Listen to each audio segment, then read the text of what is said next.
go Kelvin. I'm going to go Kelvin because they started out in a lower league.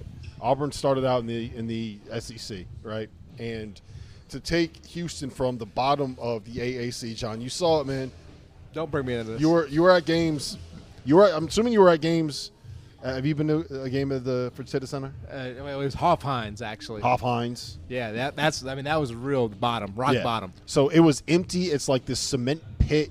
It's there was nobody that would show up to the games, and Kelvin Sampson took that job. It was hell on earth. Yeah, hell on earth.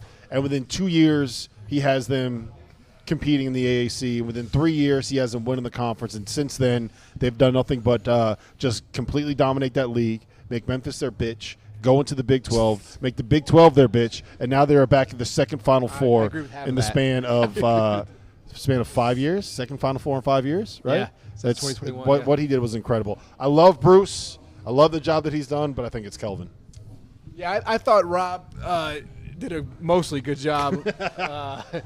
Penny certainly had his fair share of success against Kelvin, but he's right. I mean, I think people would be shocked to see the state of the program when Kelvin got it. I mean, he had to go to the administration and say, hey, this is not enough.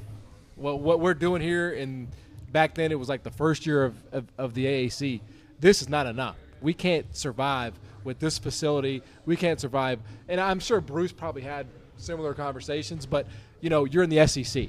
And Houston had gotten so far removed from Phi Slama Jama that they needed a real visionary. And honestly, both were visionaries. So it's hard to they're very similar in what they did.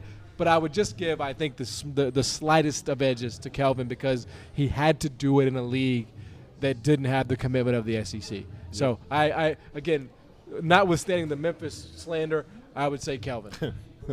I think the fact that I'm also Kelvin, I'm running the table here. You two made great points. But, yeah, I mean, when he inherited that team or when he took over that team. Mike, make the argument for Bruce. Make the argument why you got to make him do it? Why? I'll do it. Well, then why don't you do it if you have such an argument? We're going around the horn here. Well, I mean, I'll make the argument for Bruce. You seem stressed about making it be 3 for 3. I'm just saying, Who said we were going 4 for 4? 14-win team that Houston was when Kelvin took over, and I was fortunate enough to call games last summer at the Fertitta Center. That place is beautiful. It is a beautiful building. It is a beautiful facility, really, state of the art. And so that's one of the true signs, I think, of an overhaul and of a rebuild is when you see that particular aesthetic upgrade. I think we've seen that at Houston, and and he's maintained his style of play throughout, and I think that's the thing for me with Auburn has obviously been successful with a multitude of players that have come through, but Houston has sustained it longer and hasn't really fluctuated much, I think, since Kelvin took over. That's why it would be Kelvin for me. So for me, it's Bruce because, and I'll make the argument for Bruce because I think it's that close. You're going there. Because you are at a school that is always, always, always going to be football first in the minds of those fans. Always. And the fact that he could come – I mean, it wasn't a basketball school. Basketball was the furthest thing from any of those people's minds. No, it wasn't. If you still ask people today – 100%.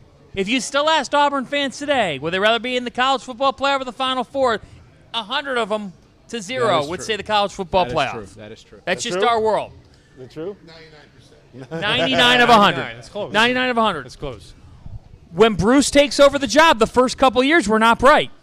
There were some real struggles. The third year of the job, he went 6-14. He did have a show cause. He did have right. He has to deal with that too. That's part of the rebuild. That's all part of the rebuild.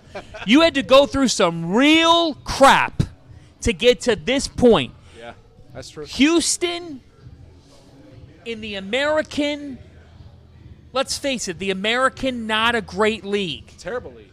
Auburn's ascended while everybody else in their league has ascended. That's actually a good point. But Houston left. That's Houston left point. the American, and then they are on top of the Big 12. Yeah, but that's actually a good point. They were already what they were. They built the program in the American. You came into this year. What does that have to do with anything?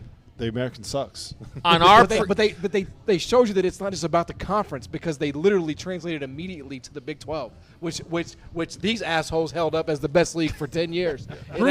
Bruce hitting his apex while the SEC hit its apex, I think is Yes. That's it. kinda- When you're, that's I kinda mean, the coming summary. into this year, we had Auburn as like 5th or 6th in our SEC preseason power rankings, and that was because of Alabama. That was because of Tennessee still being there. That was because of those are lots Florida, of Kentucky and Arkansas, Florida. like, Yeah, first of all,